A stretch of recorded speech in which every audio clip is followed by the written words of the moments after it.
Good morning, everyone. I'm Tabitha Hassell with Tabs on Tap. Getting a late start this morning. Nothing unusual about that these days. I've just been plagued with technical issues. I will eventually get it straightened out. I don't know if I need to switch, I guess, my streaming services because I had it checked out yesterday. My laptop is fine. I think it's something in the streaming service. So we'll figure that out as the time goes. But again, this morning, having some technical problems. My camera would not, I could see myself, but my camera would not power on, on the main screen where you guys could see me. So getting a late start, but again, you know what? That's why it's a podcast. It's okay. But if anybody wants to volunteer to be my producer, hey, I'll be happy to have you. Good morning, Allison. You know what a morning. I'm having some terrible allergies today. So, although it is a sad morning, if you see me shedding some tears, I'm definitely struggling this morning. I probably sneezed 50 times before I pressed the button to get going this morning. But, as always, there's a lot to talk about today.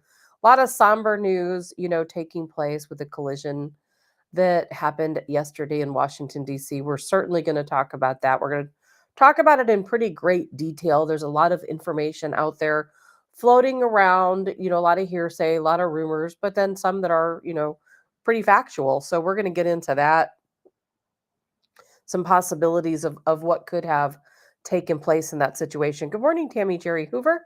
You know, it's kind of funny. Sometimes you ever feel like you live in like assimilation where you talk about something one day and then right away all of a sudden something comes to fruition, or all of a sudden you start hearing about it right after you talked about it. I mean, it was feeling like that yesterday because I feel like every time we talk about something on here, it's like the next day something is announced. So at least I know we're on the right path. I've spent some time talking about Guantanamo and how there's something going on in Guantanamo. And sure enough, we found out, didn't we?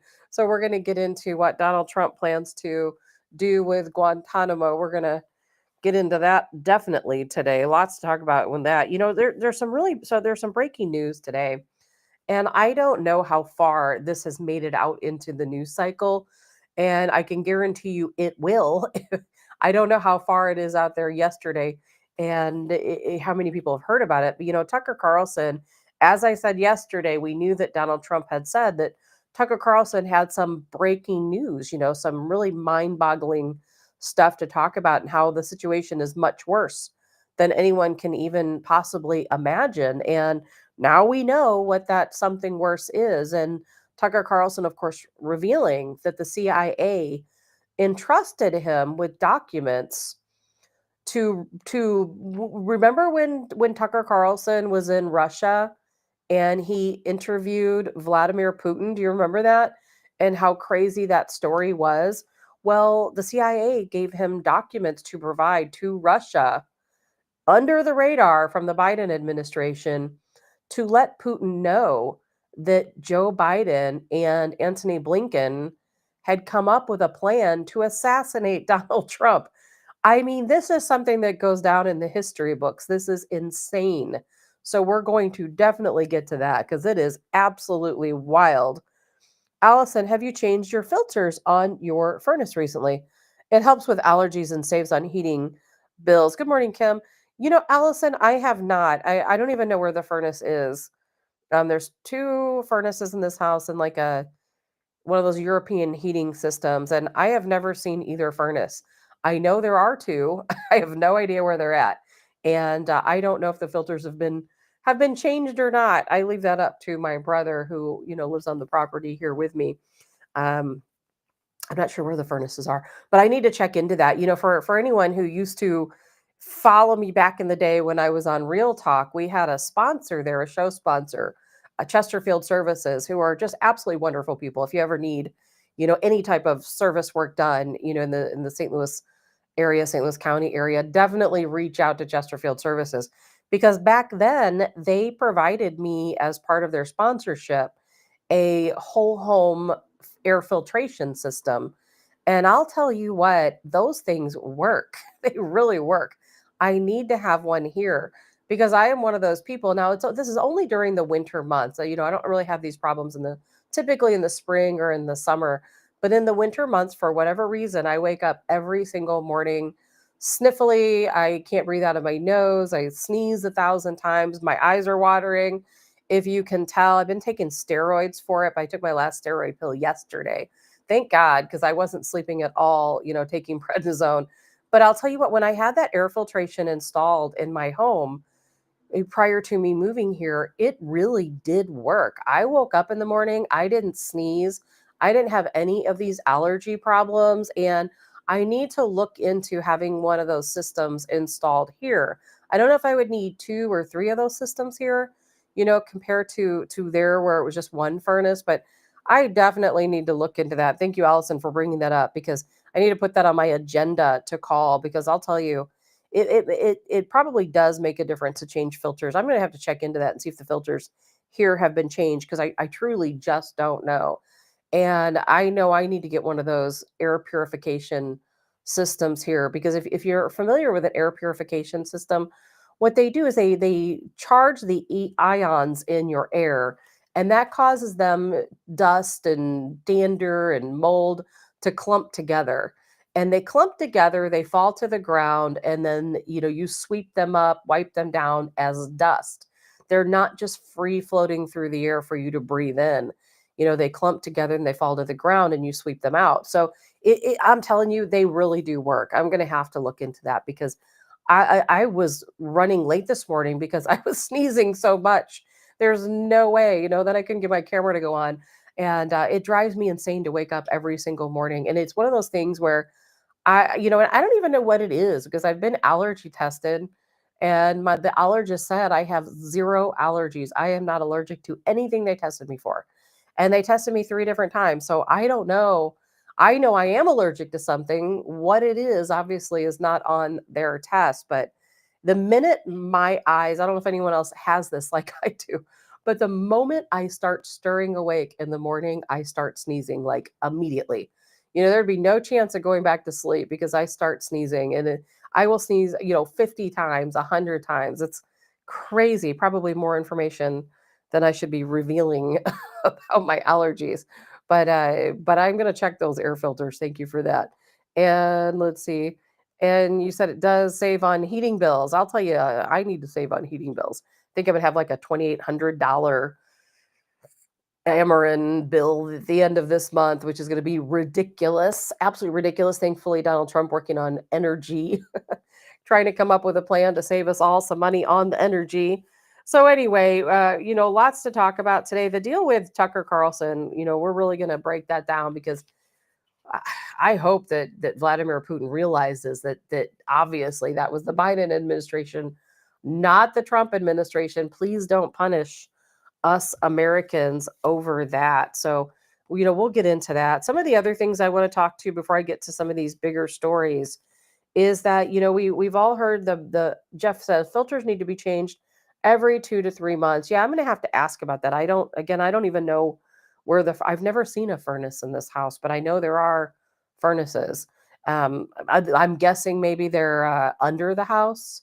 This house was built on this area back in millions of years ago was a glacier, and there's all these natural springs, and they're only about 4 feet below the house is this huge like aqueduct.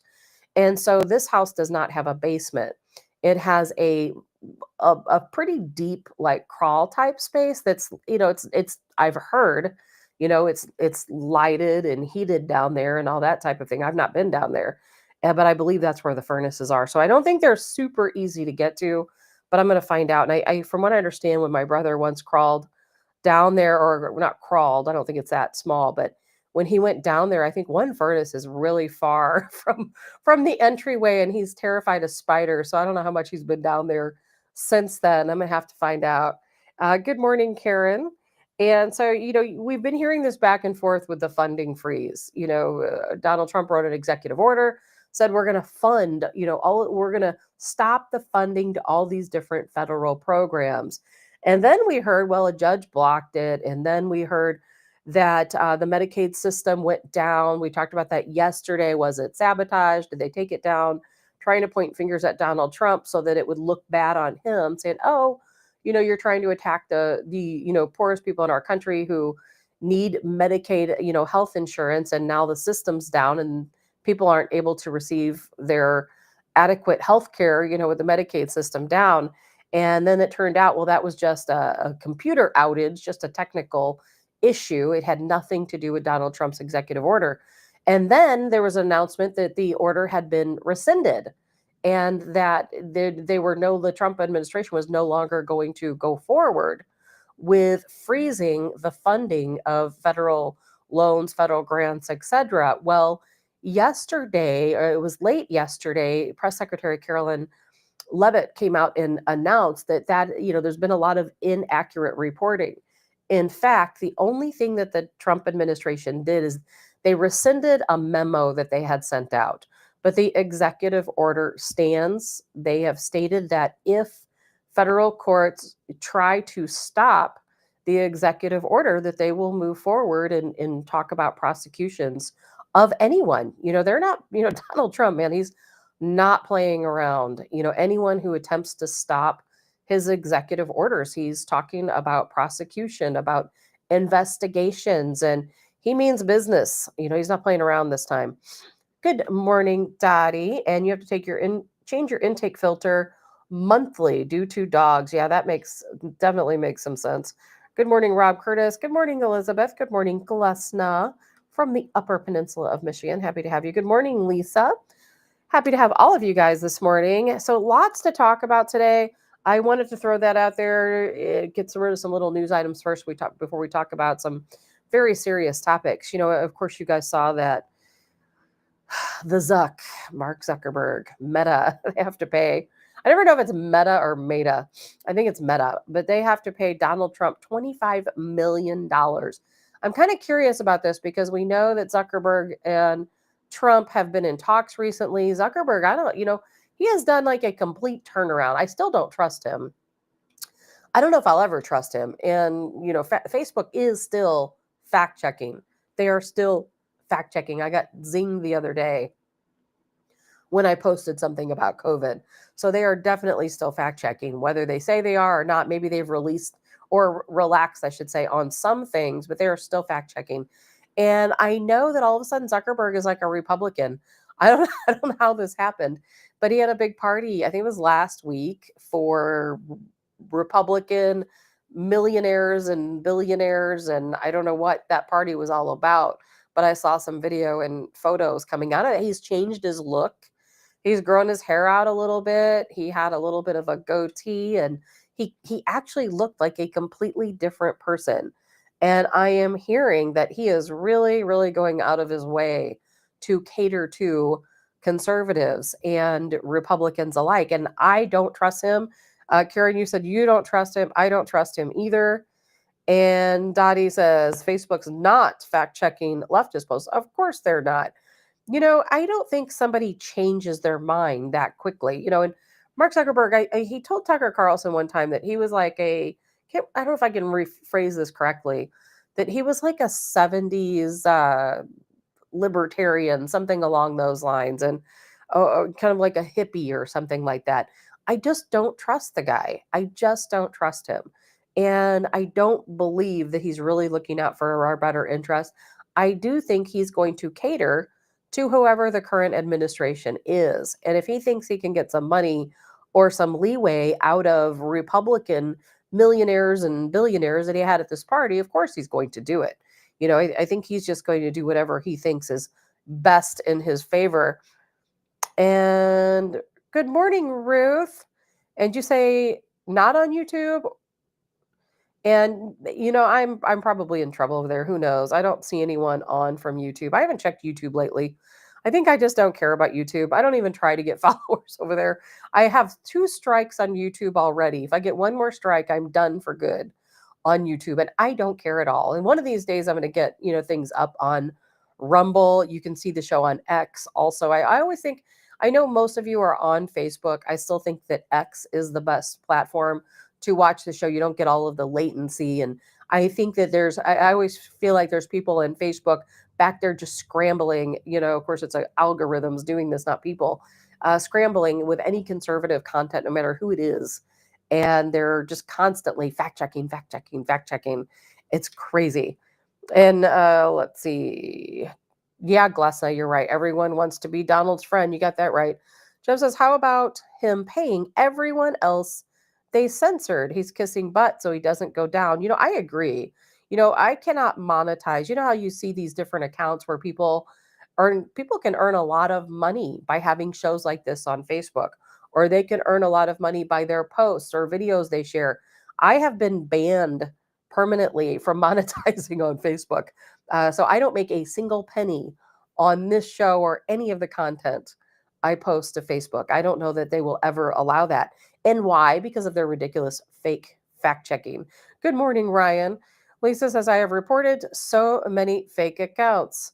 One who spoofed my mom, Fascist Book, says they looked at them and found they did not violate standards. I know, Lisa, I know people who've been hacked and people have taken over their accounts, and I've reported it for them and said, hey, this is not a real account. Somebody hacked this person's account. I know this person.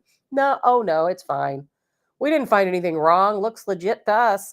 So ridiculous. I wish there'd be a class action lawsuit against them, quite honestly. Maybe they need to pay that 25 million to the American people they have harassed for several years now. Ryan, oh, you're on YouTube. So I guess thank you, Ryan, for watching on YouTube, and good morning. I guess they haven't completely banned me yet over on the YouTube. It's coming. It's coming. Ruth says, no, I meant I'm watching on. Oh, okay, I see. So you can multitask better.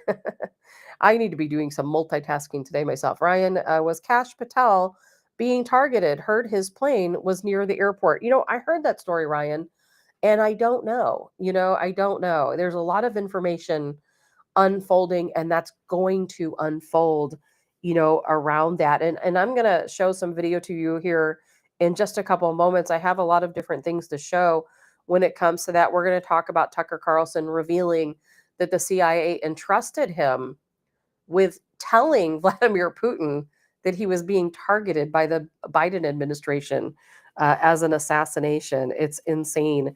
Before we get into that, I wanted to touch base on a couple other things just quickly. Nothing, none of these other big news stories. The Pentagon, of course, getting rid of DEI initiatives. They have now stated they're going to follow Donald Trump's executive orders from this point forward.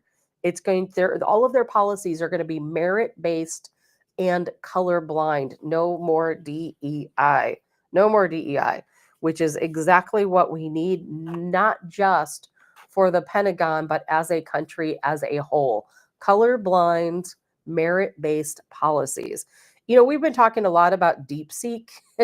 I don't know if Robert or Jay or Paul, some of the people were talking about DeepSeek or listening to. Believe it or not, I can't see who's listening to the show. Unless you comment, I have absolutely no idea who is listening. There is no service that I have that tells me, who's listening. So I don't know if you guys are there, but if you are, we've been talking a lot about DeepSeek, and I know some of these guys had a lot of different comments about, of course, China's AI program, DeepSeek. And you know what? It's so interesting because we have half of the intelligence experts saying, "Oh, this is revolutionary. We're never going to be able to compete with China's AI program." And then we have another half of our community saying, "Oh, it's fake. It's propaganda. China is just acting like they have this really fantastic AI program, but it's not real." Well, here's something interesting. Israel hacked DeepSeek yesterday. And it's kind of funny because when they hacked it, they found a lot of information, and they said that they were really surprised. And if they've hacked it, they just did it, they say, just to see if they could. And they could. And not only did they, but they unraveled a lot of code, a lot of information, a lot of text streams and different things that they shouldn't have been able to see. So they're saying, well, if they were able to hack it so easily and they were able to obtain all of this data, then it's probably already been done by other countries as well. And I didn't see anything on there that I saw the screenshots. It seemed all that revealing. It's just the fact that if DeepSeek is such this revolutionary AI software, AI program, then how is it so easily hacked? And why would they leave this information out there for hackers to see? So I don't think any of it. Oh, hello, Robert. I don't know that any of it means anything, at this point. Was it left there by a coder by mistake? Was it left there with intent? Is it really just not that great of a system after all? Is it truly propaganda and it's easily hackable and it's really nothing more than chat GPT? We don't know. We don't know. We'll just have to wait and see. If it is what they say it is, then I'll tell you what, it is absolutely going to be revolutionary. But according to Israel, maybe not. Maybe not.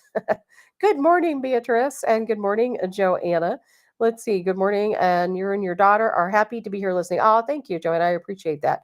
Happy to have you here listening because we've got a lot to talk about today. Of course, tuberculosis, we talked a little bit about that yesterday. I'm hearing more and more and more chatter about tuberculosis. And what's so crazy, if you're here, in Missouri, I know a lot of people are listening from Missouri. This is taking place in Kansas. There's tuberculosis cases. They say, I talked about this, I think, on Monday. Historical number of tuberculosis cases. They were saying that they haven't seen numbers like this since 1950, or since data started becoming recorded, for tuberculosis. And of course, well, what do you think the talk is now? Gee, maybe we all need a I can't even say it today, tuberculosis vaccination. Remember the old days, they called it consumption. And back in the 1800s, how many people died from consumption and prior to that? And a lot of people thinking it's very serious what's taking place with the tuberculosis outbreak. And tuberculosis has always been around. I had an uncle that had tuberculosis. It's always been around, but it is a very serious situation. I don't I don't expect it to get to the point of lockdowns, you know, or forced vaccinations. But you know what? I don't trust anything anymore. So nothing would surprise me. And then, of course, RFK Jr. yesterday making his big announcement that he is going to make sure that vaccine manufacturers have absolutely no protection from the law, from being sued, and they can no longer hide behind that wall of immunity. And that means everything, in my opinion, because look at what they did to us with the COVID vaccine and all of the different ingredients that go in there, the mRNA technology. And of course, there's a reason why. We all know this. There's a reason why they didn't want to release the details, the ingredients, the after effects, and everything else. For 75 years, they didn't want us to know what's in the vaccine. I mean, there's a reason why. There's no way. If it weren't harmful to us, they would say, oh, well, it's no big deal. This is what's in it right here. But no, that didn't happen. Didn't happen. And we all know the fallout that came from that particular vaccination. Robert says, that's what's revolutionary is that it is open source and no internet is required. It is revolutionary, in my humble opinion. And Robert, I actually completely agree with you. I think that even though Israel was able to hack into DeepSeek, from what I could tell, the information that they hacked that was available to them was nothing that was a big deal. And nothing that, revealed, I don't think, any information that any intelligence agency could possibly use against China or against the DeepSeek system. Although they did say they did find keys, I don't know what those keys went to, in regard to DeepSeek. I do think that China's not messing around, nor is Russia when it comes to AI. And I do know we have to catch up. Unless we can obliterate, I can't talk today, obliterate the AI programs for our adversaries, then we have to catch up. We cannot possibly get rid of Russia and China technology. So all we can do is play our best game and try to match what they're doing over there. Linda says, join late on X. We'll catch up later. Good morning, Linda. You haven't missed a lot. I'm just going over some smaller news stories before we get to the big stuff. And good morning, Nancy. Jay says they have a free license to release anything without a care in the world. You're right. And I was thinking about this yesterday when it comes to the government and trusting people and everything that goes on. I've always said I trust nothing. I don't trust any agency. I don't. I trust no one. And I feel like every single day our points are validated. And a lot of the stuff we're going to talk about today is just more validation of everything we've always thought. More validation. And Allison says, interesting how Elizabeth Warren went after RFK about suing pharmaceutical companies when they donated a $2 million campaign. Well, not only that, but they all own pharmaceutical stock. So of course, they're, and speaking of, Lindsey Graham and Mitch McConnell are going to be a no vote for RFK Jr. And you know what? I used to like Lindsey Graham. I cannot stand that man anymore, and I hate it because I really did like him. Lisa says, I found Merriweather Farms has clean beef without mRNA, stabs, and other junk. Meat is so good, but not cheap. Well worth it. That is, mRNA in our meat scares me. I'm with you. Merriweather Farms, people remember Merriweather Farms. If you want beef without mRNA, it's a worry because I know that all of our major pork manufacturers are absolutely using the mRNA vaccine in their hogs. I know they are. I've seen the reports on it. That is absolutely correct. And the majority of meat processing plants in general, you're receiving beef, you're receiving pork that has the mRNA vaccine. And you're really going to have to sort it out and try to, we may have avoided being, getting directly vaccinated, but yet you're going to eat meat products of vaccinated animals. So that's a very good point to make. Good morning, Andrew. And let's see here. Good morning, Joe Fry. And Robert says Graham is a sleeper dumb cabal, same as No Name McCain. I know, but I really didn't get it, and I really just didn't get it. Now I do. And yes, Lisa, Lindsey Graham is a putz. He most certainly is. And yeah, Joe Fry, we're getting ready. We're going to talk about the Black Hawk helicopter here actually in just a couple minutes because I've got some video and some different things to share. Before I do, the last other news story I want to talk about was ICE. Obviously, we know deportations continue. And I was trying to kind of get to the rhyme or reason, how they're operating, what they're doing. So ICE has 25 offices across the United States. And their goal is to make an arrest of at least 75 illegals who have some type of violent criminal past or drug trafficking or are gang members, that type of thing.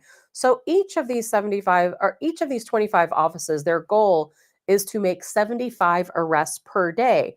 And if they keep up with that goal, that's about 1,800 arrest deportees per day, and that they're pretty much in line with that goal. If you, I don't know where all they share their information, but if you go on to X, you can follow ICE and immigration webpage, and every single day they post the photos and they post the different types of crimes some of these deportees have committed. And they talk about their numbers. They'll give you the exact breakdown every single day of how many arrests have been made, how many deportees versus how many people were allowed to stay in the country that they apprehended. So there's a lot of good information there if you want to keep track of that yourself. And it's going to continue. We're just at the beginning again of deportations. And oh my gosh, Andrew, I'm going to talk about that in a minute. You're amazed how many people didn't know about the doomsday plane. Me too. Oh my gosh. You know, we'll just jump into it now. Well, let me say one more thing first, and we'll talk about this later before the end of the show about Guantanamo. We'll get back to ICE and, Guantanamo Bay later because remember yesterday, I'm like, man, what's going on in Guantanamo? Catherine Herridge, doing all this reporting from Guantanamo and Camp Justice, talking about this new courthouse being built, how there's only 15 detainees in Guantanamo. Why are we spending, $450 million a year maintaining? Well, guess what? That's because 30,000 violent criminals are heading to Guantanamo. That's why. So we'll get into that in just a little bit, but I think that's fantastic news because that means those are people who are not going to just be deported and then turn around and come right back. Quite often, their country of origin will ship them back here. We deport them, let's say to Venezuela. Well, Venezuela just turns around and provides their transportation right back to the United States. So, but we'll get into a little bit of that here shortly. The most important thing going on today, there's two topics I want to talk about that are extremely important today.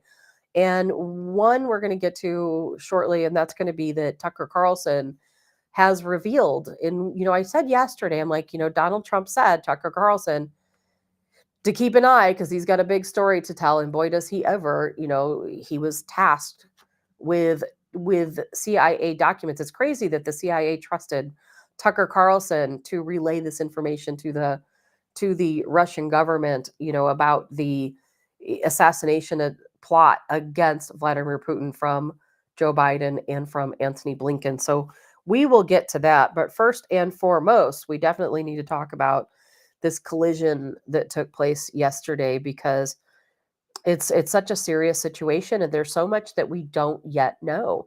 We just don't yet know. And we're finding out more information as we go. Of course, that was American Airlines flight 5342, and they collided with a Black Hawk helicopter. It was a Sikorsky H-60. The jet that was flown, the American Airlines, that was CRJ 700. Now, the Army and the Pentagon have launched an investigation.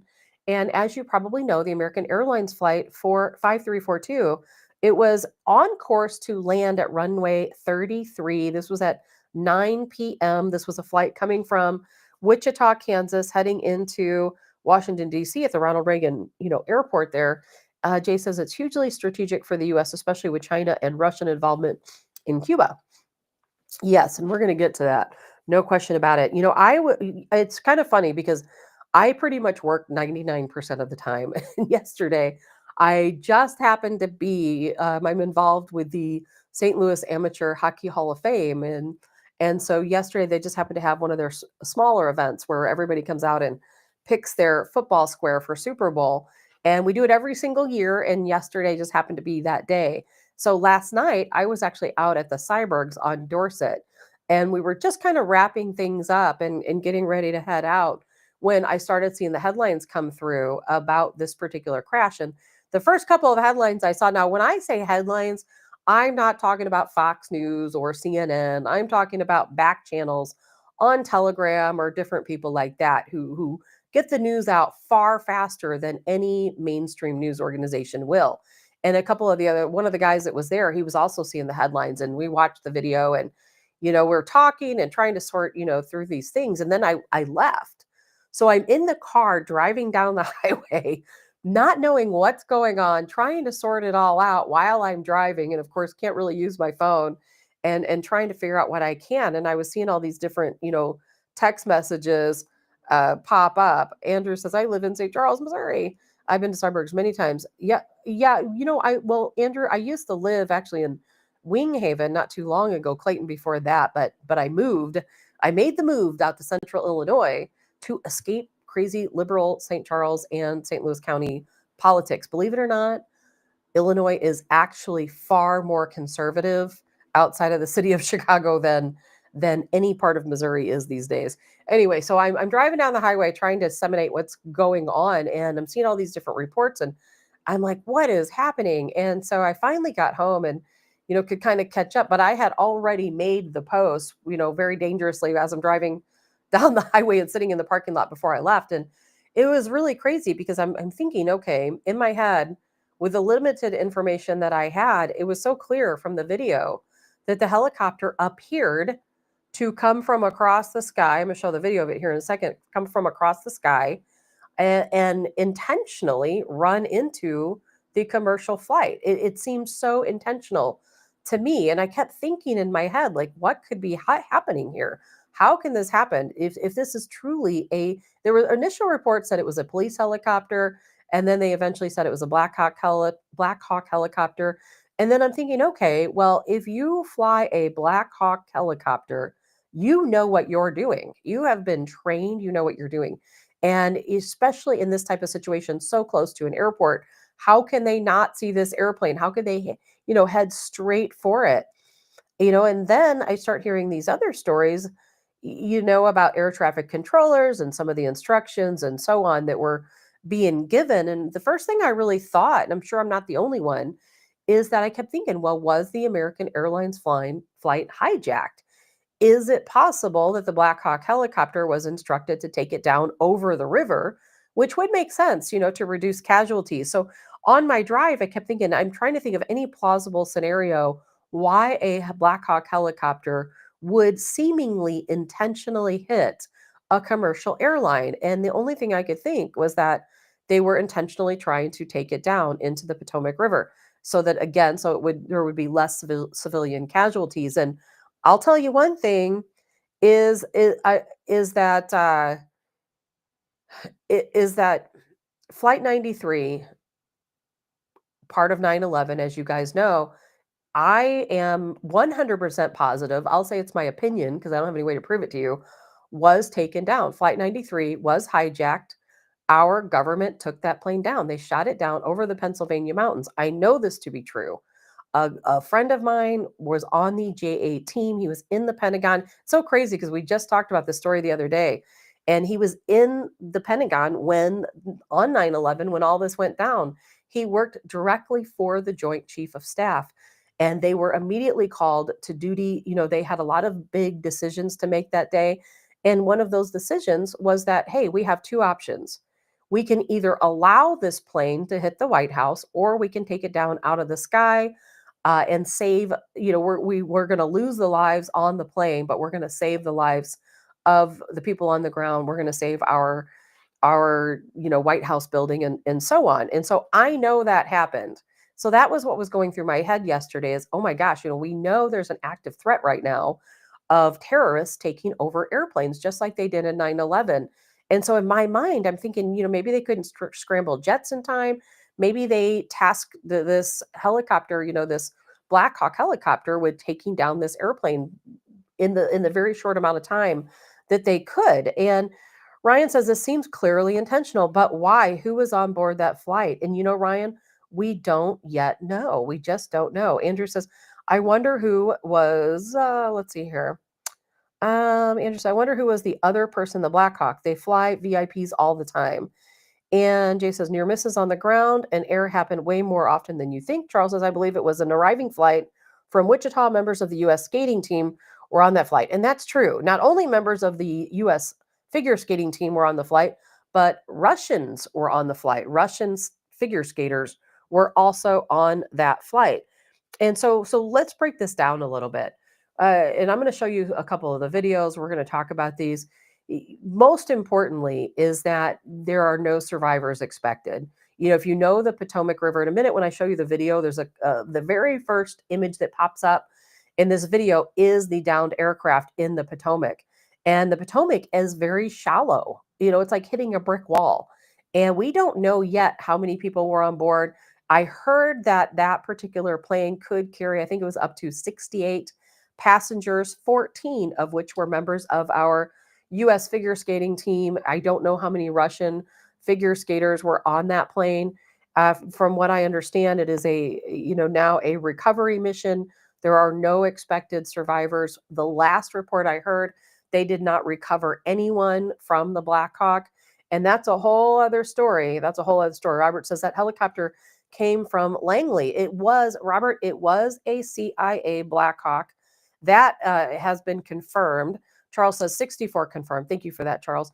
And the helicopter was last seen at the CIA headquarters.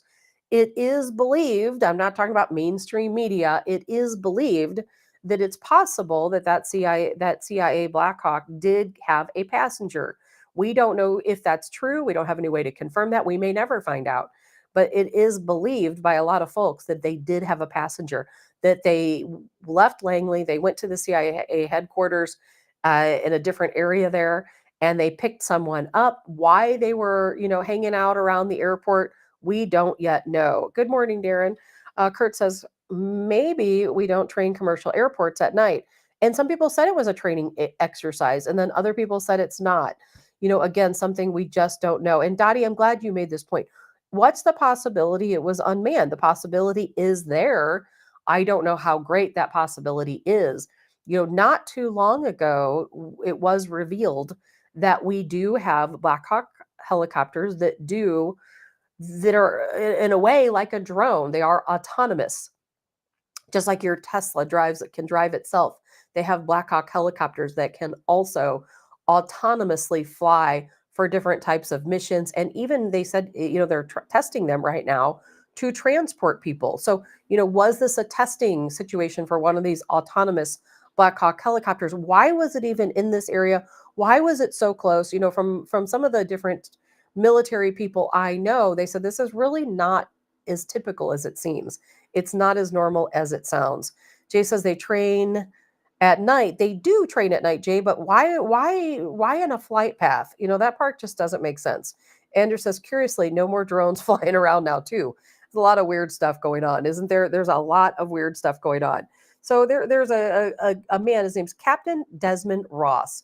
He is an aviation specialist. He gave an interview yesterday, and some of the things that came from that interview said, this was late last night, he said that, anyone trained to fly a Black Hawk, if they're in a training situation to where they don't really know what they're doing, they're not going to be training over the Potomac near a major airport. That's just not going to happen.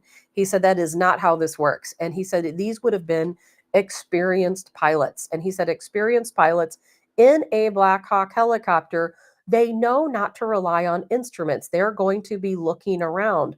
They know that if they're this close to an airport, that a collision could very easily happen. So they're not going to be just looking at instruments.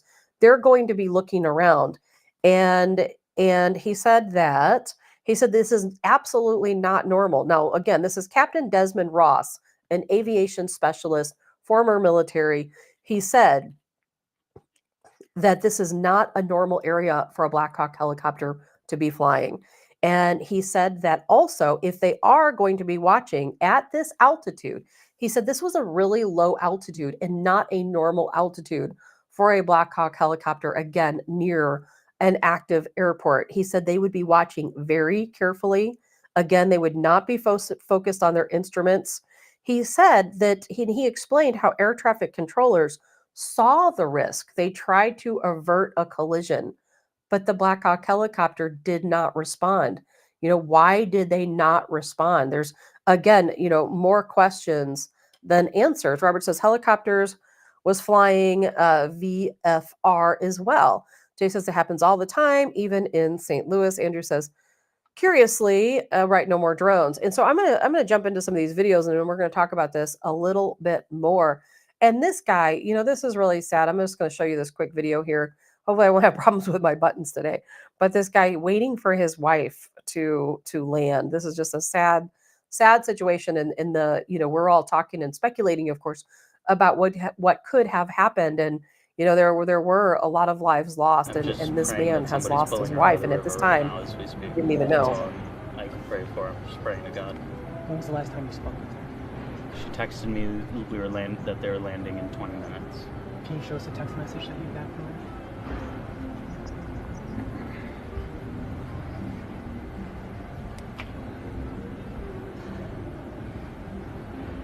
Landing in 20 minutes. The rest of my text did not get delivered. That's when I realized something might be up.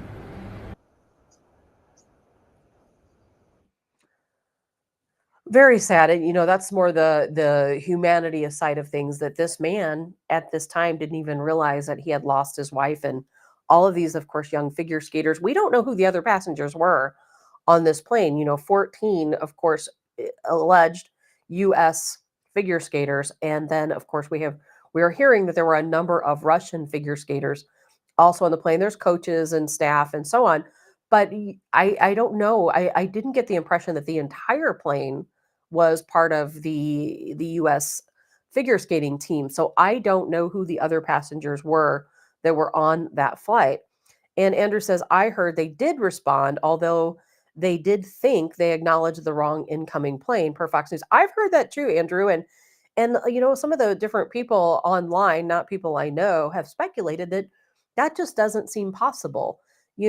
Everyone that I'm seeing commenting, except for one person, said they should have seen this American Airlines flight. They should not have mistaken it for a different flight, because they're not using instruments. They are looking around. They are trained to look around when they're at that altitude and so close to an airport. So I'm going to show you you've all seen this by now. This is the video of the actual collision. I know you guys have seen this, but I'm going to show it one more time to you.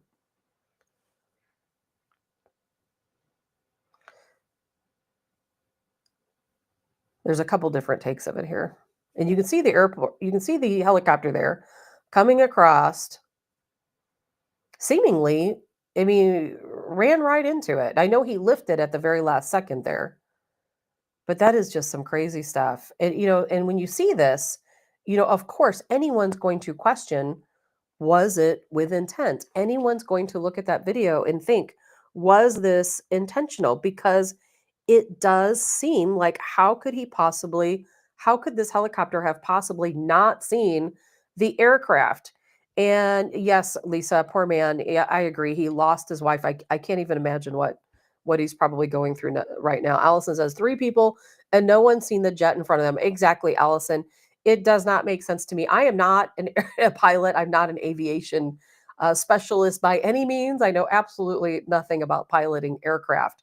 I do know pilots, and I've talked to a couple of them, and they seem to be as mystified as the rest of us. Now, Donald Trump's official statement was the airplane was on a perfect and routine line of approach to the airport. The helicopter was going straight at the airplane for an extended period of time. It is a clear night. The lights on the plane were blazing.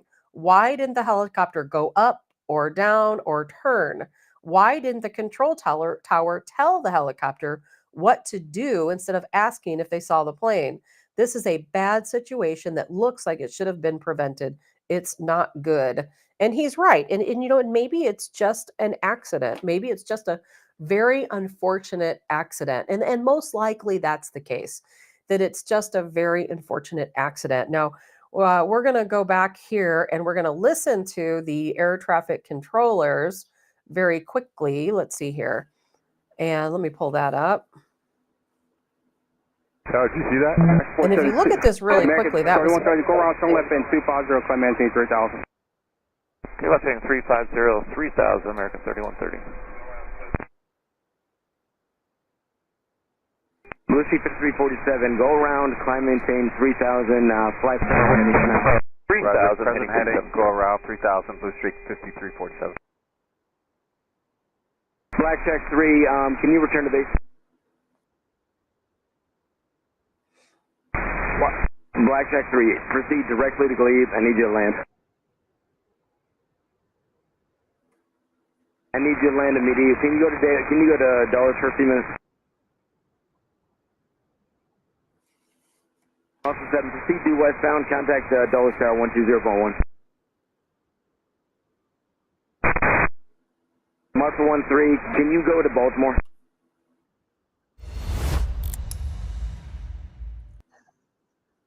And now you got to watch this very closely, and you can see the path here.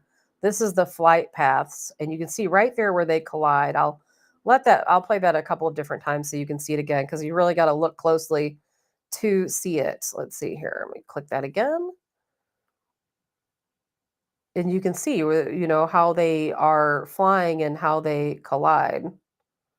And when you see it in this aspect, I'll play that one more time. To me, when I see this, it looks more like an unfortunate accident than it does intent.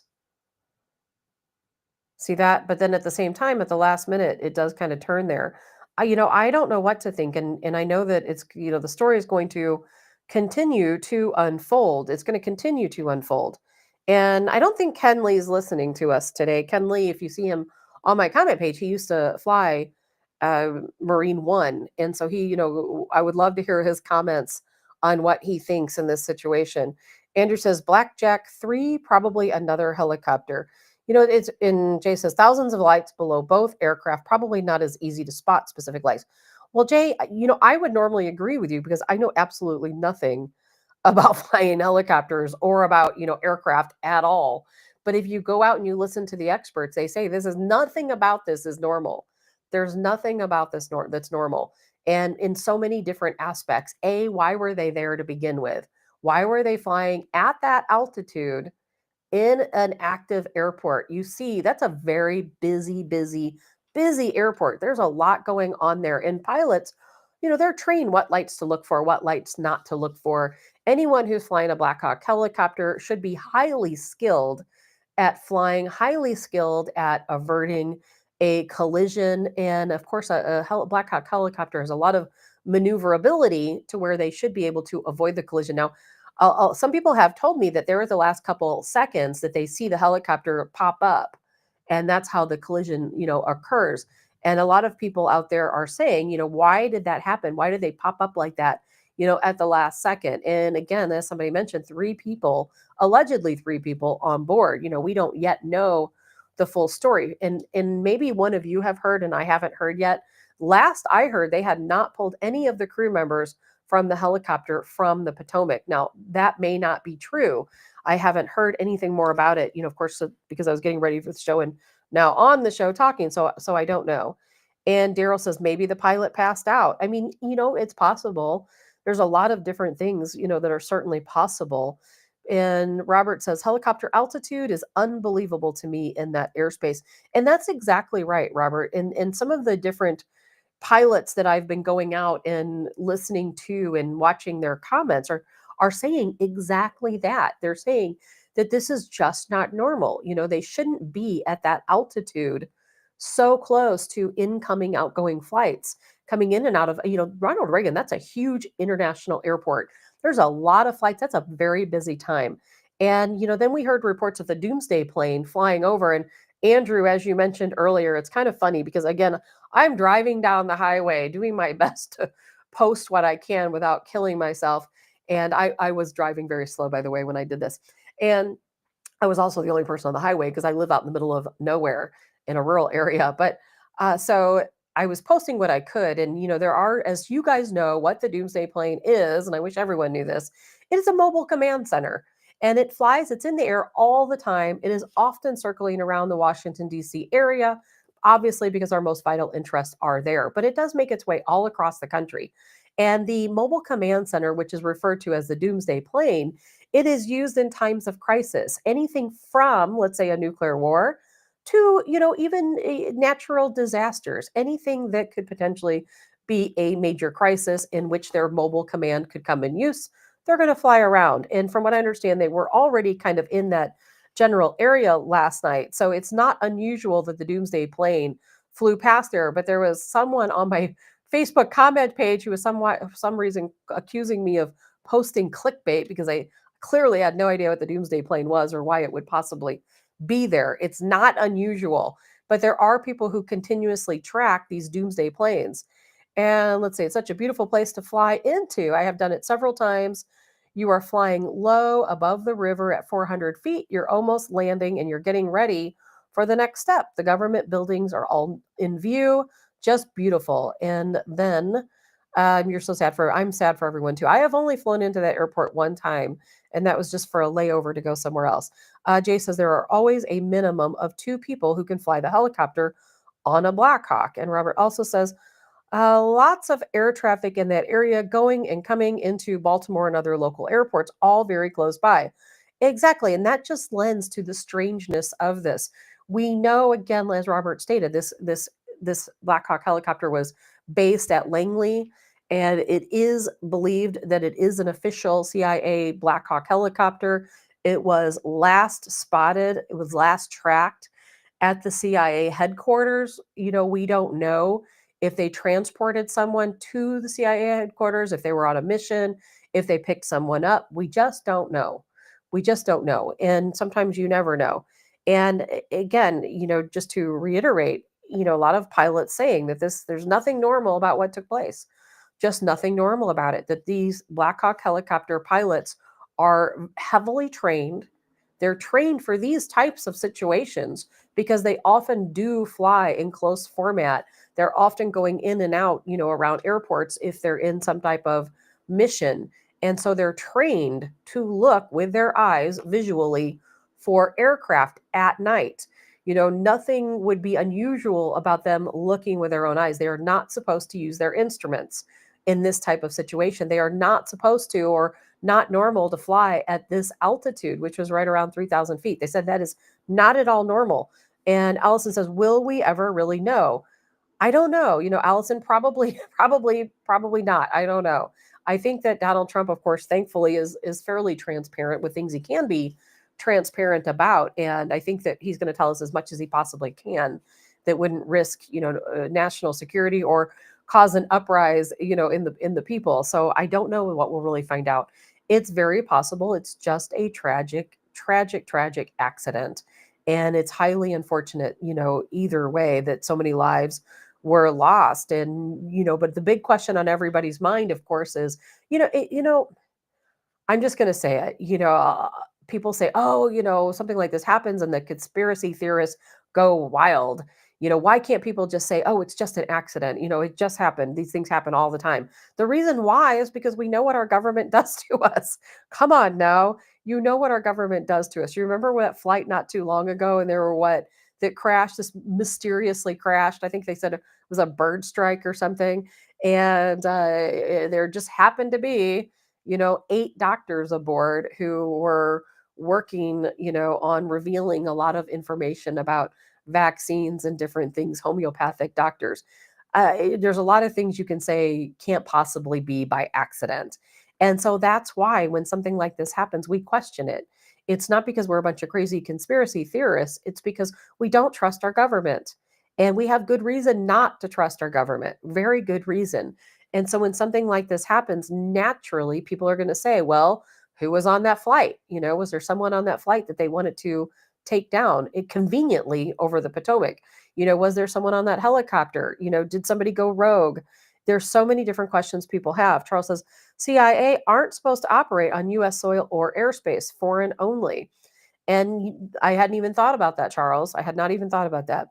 Jay says they use these Blackhawks to transport VIPs all the time.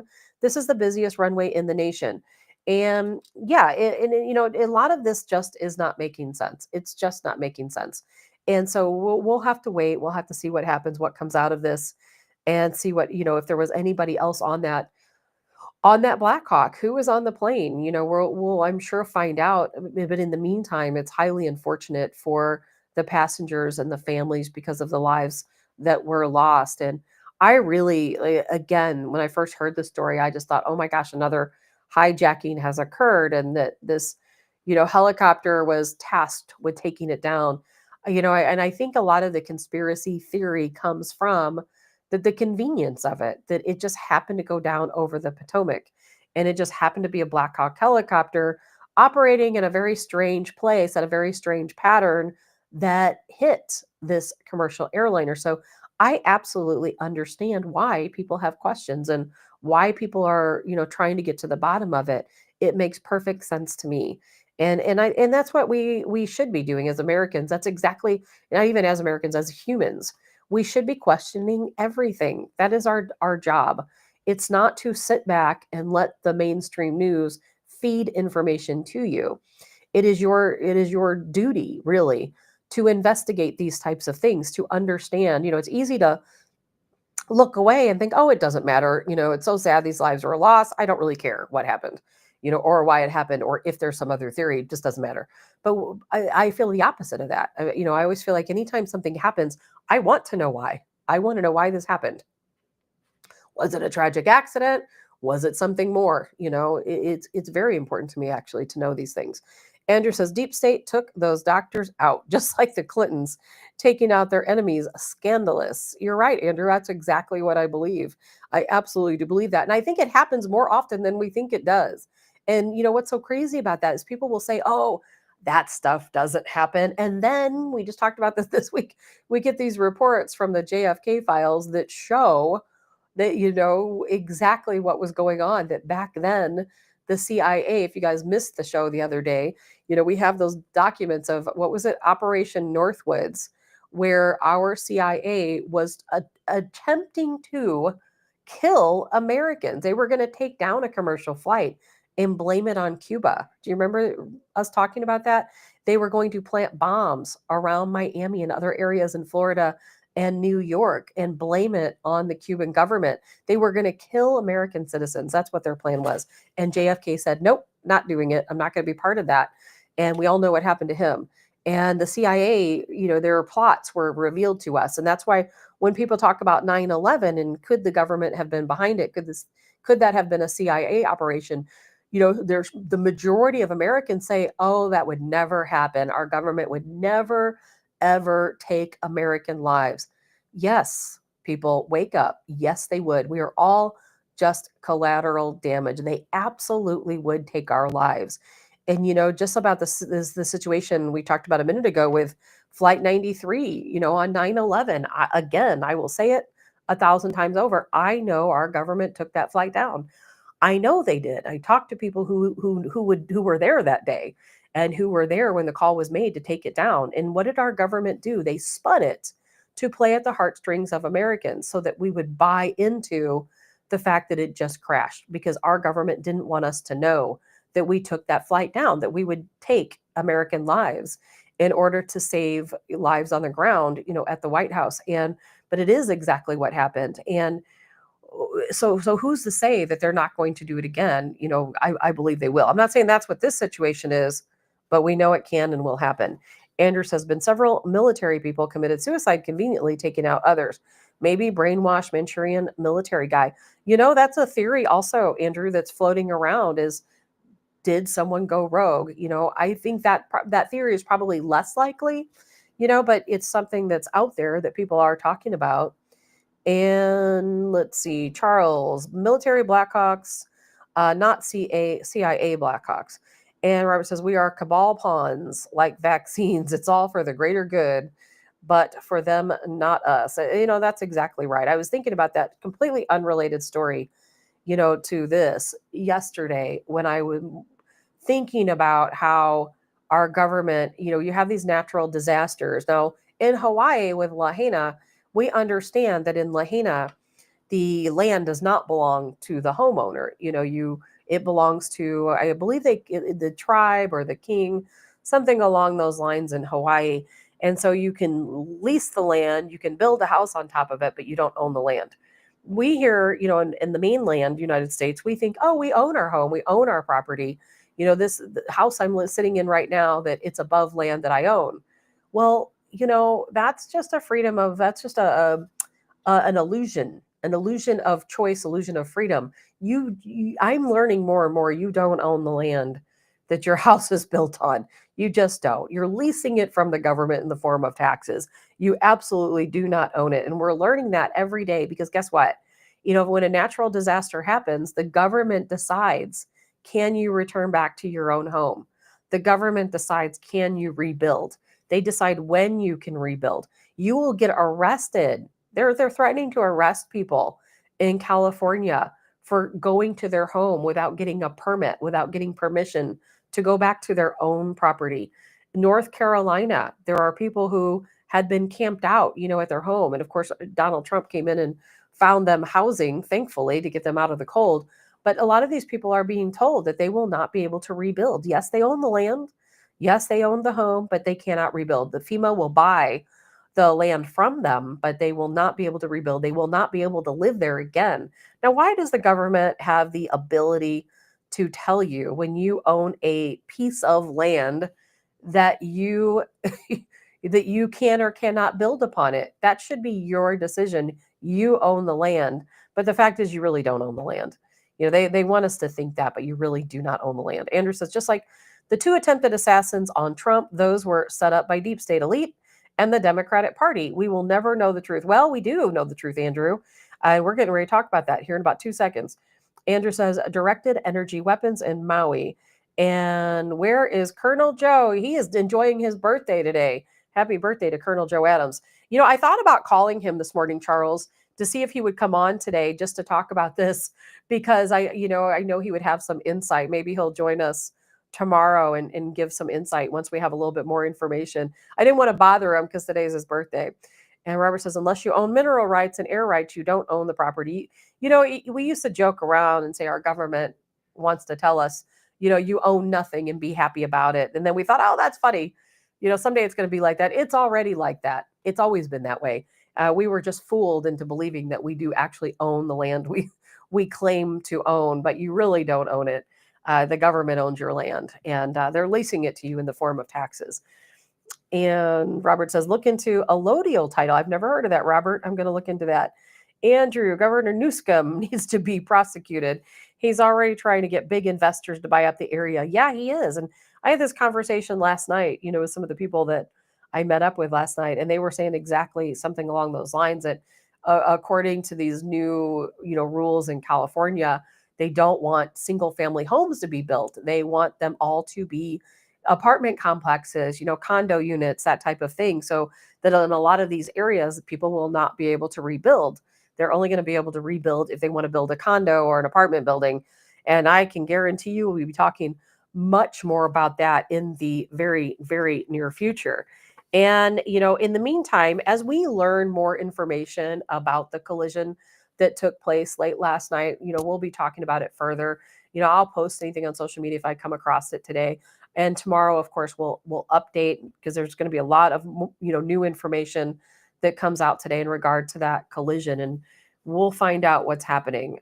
From what I understand, they've already recovered the flight data recorder. And I know there was some information there on the flight data recorder. I believe that is how they found out that this particular helicopter came from not only Langley, but had been at the CIA headquarters. So we'll get more into that tomorrow. And Andrew says, next time you all meet up, let you know. Yeah, absolutely, Andrew. Although we don't talk a lot of politics, we're mainly talking hockey, but you never know. Sometimes we do get out. And then let's see here. Some of the other things I wanted to jump in. Oh, Daryl says, if you bury your relatives it's yours. That is also true, Daryl. If you have a family cemetery, if you bury a family member in your backyard, I don't know if it's tax-free, but I know you get some really good tax incentives, and that certainly does change everything, as does a pet cemetery. If you open a pet cemetery, on your property, not just burying, your little dog or cat, but an actual pet cemetery. I know that does change some things too. And so something I wanted to get into, Andrew made a comment about how our government attempted to assassinate Donald Trump. There's going to be a lot more that is going to be unraveled in the coming days over this very serious accusation. And as we know, Donald Trump said that Tucker Carlson was going to have some very revealing information. And he specifically said, it's far worse than you imagine. And I kept thinking, I've been watching Tucker Carlson, like, trying to keep up with his show and trying to think, what is it he's going to tell? Well, he finally told it. And there's two parts to this story. Part of it comes from Russia. Part of it's coming from Tucker Carlson.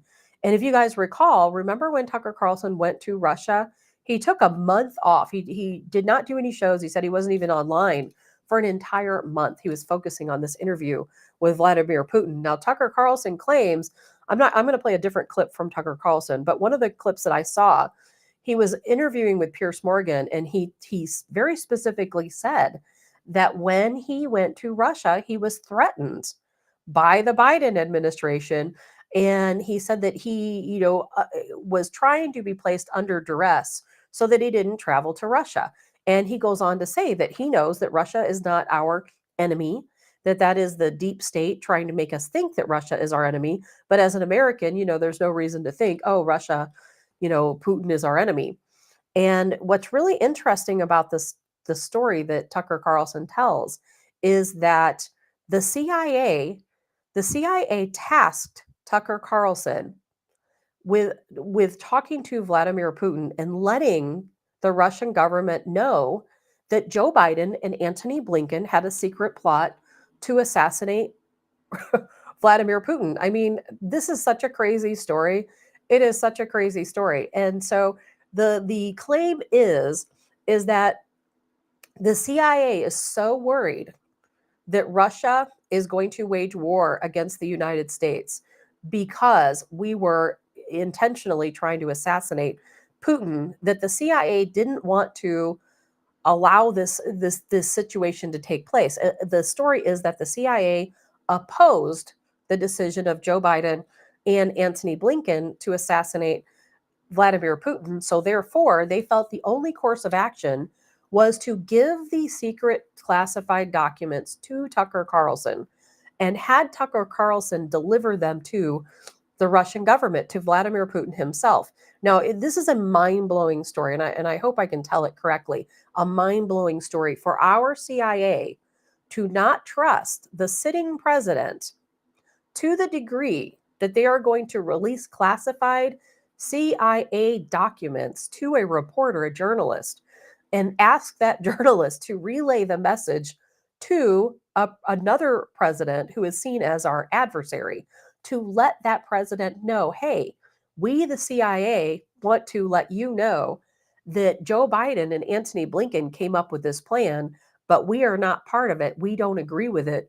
So therefore, they were hoping that Tucker Carlson could soften the blow. They didn't want to see retaliatory measures against the United States based on this plan to assassinate Vladimir Putin. And I'm going to play a clip here, of Tucker Carlson, and then we're going to talk about what's going on the Russian side and what they have to say. So let me play this here really quick. I think that's one of the reasons that Tony Blinken was pushing so hard for a real war, trying to kill Putin, for example, which the Biden administration did. They tried to kill Putin. Really? Yes, they did. Wow. Which is insane. Okay, so who takes over Russia? So very short clip there. You can see the whole clip, but that's really the main story of the clip, is that Tucker Carlson had to go to Russia. He interviewed Vladimir Putin, delivered these CIA documents.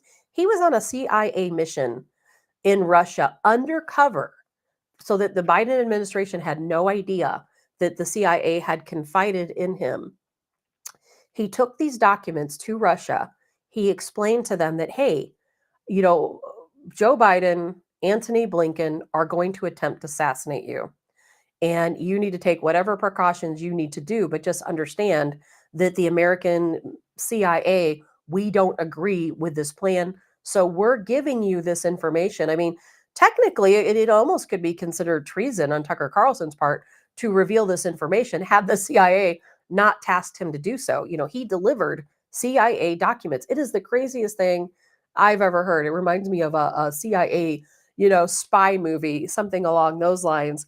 And what's really interesting about this is that Russia and their statement have come out. I'm not going to play it. I have the video and it's subtitled because obviously they're speaking in Russian. Well, the Russian government has responded and clearly they are very upset. And Putin himself gave a statement and he said, not only did the CIA reveal that Joe Biden and Antony Blinken attempted to assassinate Vladimir Putin, they attempted to assassinate Donald Trump. So according to Russia, part of what was leaked in these CIA documents was that all that time when our government was saying it was Iran, all these different countries trying to assassinate Donald Trump, all along, it was Joe Biden and Antony Blinken coming up with a plan to assassinate Donald Trump. Now, we would have all blamed it on the CIA. And then in the end, it turns out the CIA was trying to prevent this from happening. They were against this plan and they did what they could to allow Russia to know. And they really did expect that once Russia found out that the Biden administration was attempting to assassinate Putin, that they would retaliate, that we seriously would end up in a nuclear war. And there's a lot of talk out there that when we saw the drones, when they were talking about, the radiation sniffing drones and so on, looking for maybe a dirty bomb, a lot of people are speculating that this is all tied together. Now, I can't prove that. I have no way to confirm that. It could be just more hearsay that once Russia found out that the Joe Biden administration was attempting to assassinate Putin, that they were going to attack the United States. And then somehow they managed to work out a plan because Donald Trump, obviously the incoming president, they knew the policy would change. But now the talk today is that we don't know how Russia is going to react. We just don't know. We don't know what's going to happen. And this is all unfolding. I doubt it's even on mainstream news right now. Maybe it never will be, who knows? But I think it's a very interesting story. And it is certainly a historical moment when you think about the CIA entrusting a journalist to deliver, this type of information to a adversary, a president who our government, reveals to be, they think, such a terrible person. But, it validates everything we thought. We always thought that the Biden administration was behind the attempted assassination of Donald Trump. Remember, how many attempts were there? Like 3 or 4? And I think we all knew that it was the Biden administration. Now we have validation that, yes, it was. Will Donald Trump go after Joe Biden and Antony Blinken over this plan? I haven't heard that discussed yet. But if I were Donald Trump, I would absolutely be going after Joe Biden over this.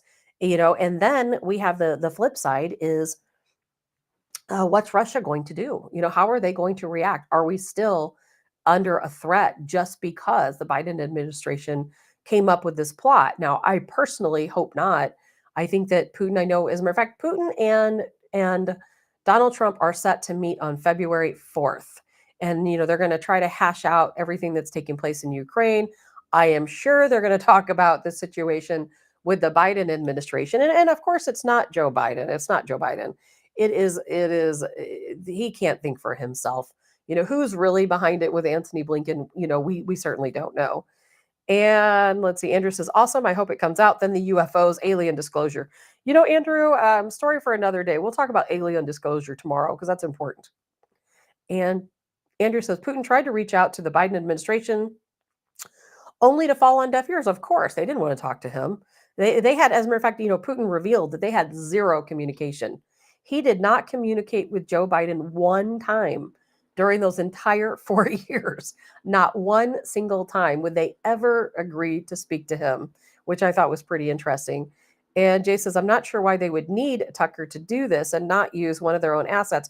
Well, Jay, the way that it is explained, and again, I don't know who's going to be doing all the explaining. I guess something you'll just have to research, but it has been explained that or I guess it was Tucker Carlson that told this story, is that the CIA felt that this information was so vital and that if Russia uncovered the information a different way through a CIA asset, or if they just happened to uncover it through their own spy operations, that they would have immediately retaliated. We probably would have had, now they claim, a nuclear war on our hands. Now, would it have been that serious? I don't know, but that's the verbiage they used, is that the CIA believed that if Russia found out this information directly from the CIA, or if they found out it through different, spy type methods, that they would have retaliated immediately. We would have ended up in a nuclear war.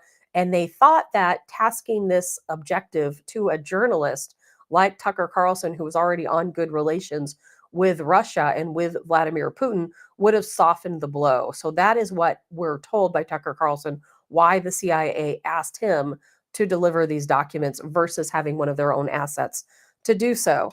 And Allison, several other journalists have been used by the CIA. Yes, that's probably, I don't know of those specific cases, but I absolutely do believe it could be true. And especially with now we know why. And Lisa says, oh, with that practice smile and trying to appear so sincere. And, to me, it's a lot my mind has to wrap around to, take this all in. Now, I think that all of us knew that our government wanted to start a war with Russia. And I guess Antony Blinken and the Biden administration took it upon themselves to decide that, hey, if we successfully assassinate Vladimir Putin, we will get into a war with Russia. They wanted a war with Russia.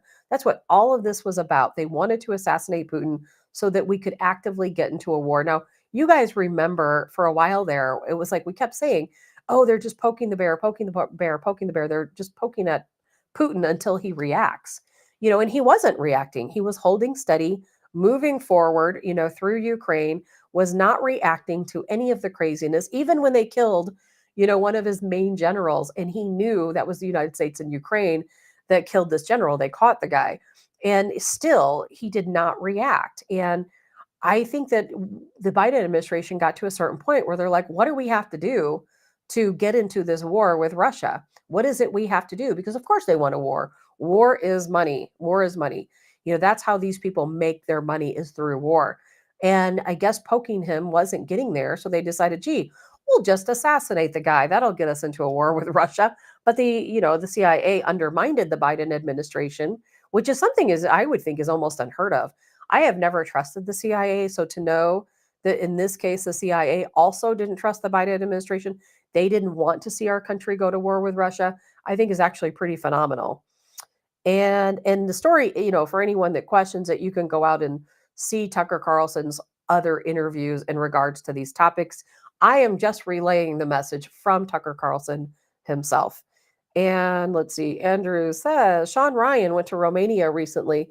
Very interesting location for a NATO base. He's ex-CIA Navy SEAL with super high security clearance. Well, Andrew, I'm hearing that trip was about Ukraine, and what the Romanian government is attempting to do, along with other NATO countries, is they are wanting to break apart Ukraine.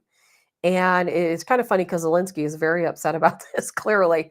And they said, as a matter of fact, the Romanian president recently said, Ukraine is nothing anymore. It's a fake country, it's a fake government. It will no longer exist.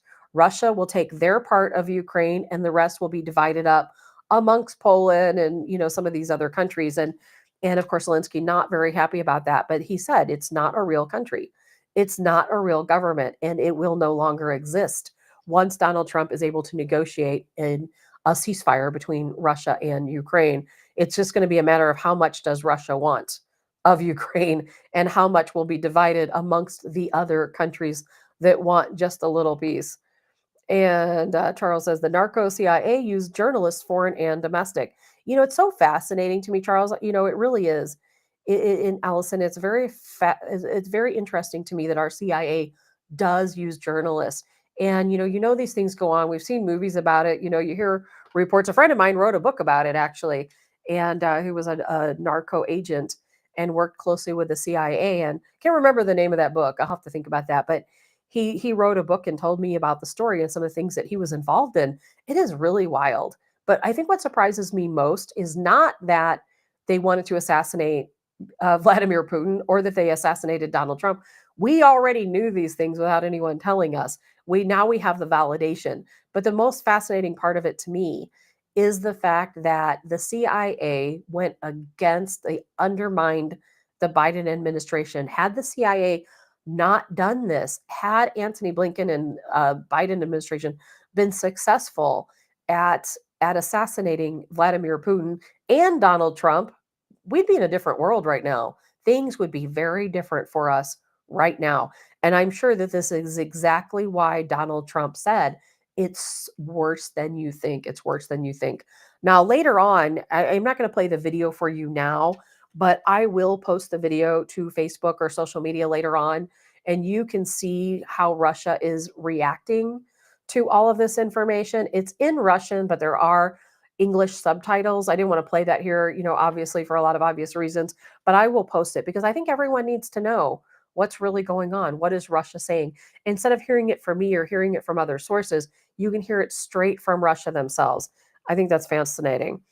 And Andrew says, Greenland to the Gulf of America brings more drilling rights since it's not the Gulf of Mexico. What's interesting about the name change to Gulf of America? It's only changed to us Americans. So only we Americans see it as the Gulf of America. To me, I think it should be changed for the entire world. But if you're in Mexico, it's still called the Gulf of Mexico. If you're in America, it's called the Gulf of America. And I think that's totally unfair. To me, if the name changes for the entire world, not just for us Americans. I think that's like the silliest thing I've ever heard. I don't know why that is the case.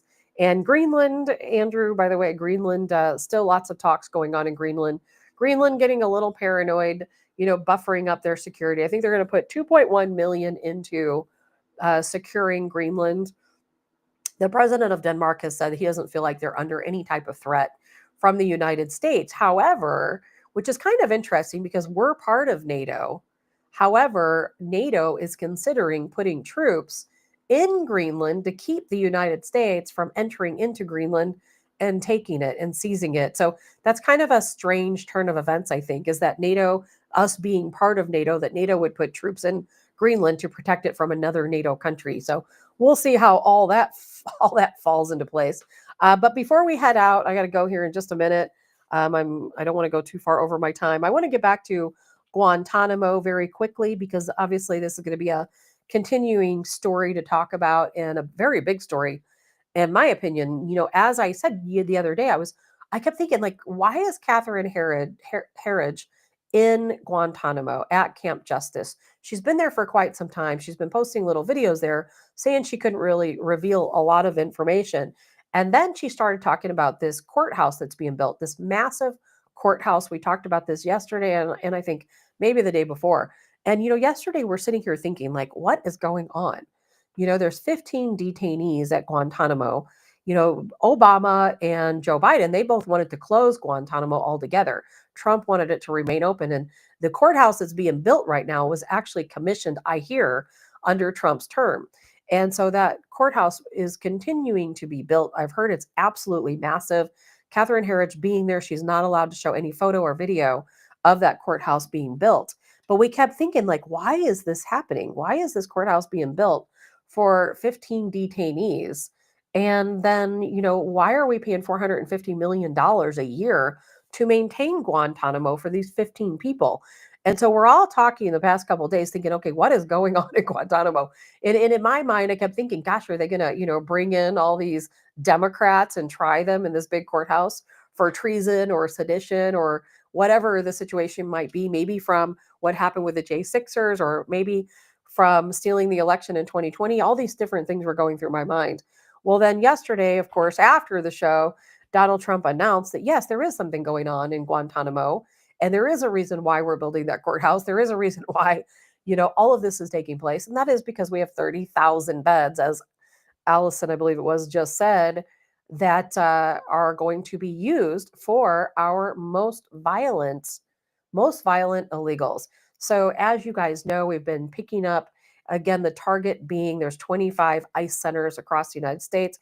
Each one has a goal every day of picking up 75 violent illegals and deporting them. Well, we've been deporting people at, record numbers per day.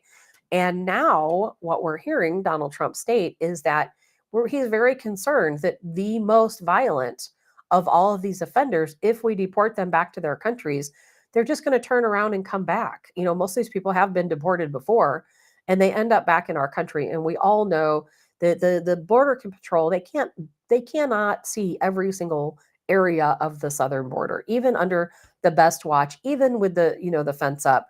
So these people managed to get back in. So Donald Trump said, hey, instead of sending them back to their originating country and allowing them to come back into the United States, sometimes paid for, by that government, we're just going to put them in Guantanamo. We're going to take 30,000 of the most serious criminals that are here in this country illegally, and we're going to ship them off to Guantanamo. We're going to hold them there. Then there will be no chance that they come back.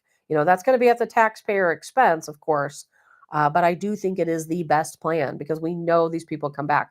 One of the first things they ask, sometimes these people when ICE comes across them is, have you been deported before? And so many of them have been deported before. And then they find their way back into our country. And again, we know that governments like Venezuela and Guatemala and some of these other governments, they fund them to come back. They don't want them in their country. They'll give them, a ride and a few dollars to say, here, go back to America. Stop, get out of our country and go back and commit your crimes over there.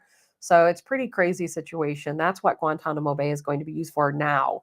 We'll see how it all plays out. And as I think it was Allison said, they are wanting to double that number. So it's kind of interesting to see Guantanamo back in action. And for anyone familiar with Guantanamo, the notorious history that it's known for, which of course a lot of people talk about waterboarding and torture. And if you've seen the movie Zero Dark 30, that'll give you a good indication of what all goes on there. And don't believe the rumors. Our government absolutely does torture people, and every government does. And we are no exception, from that rule. And a lot of that happens at Guantanamo.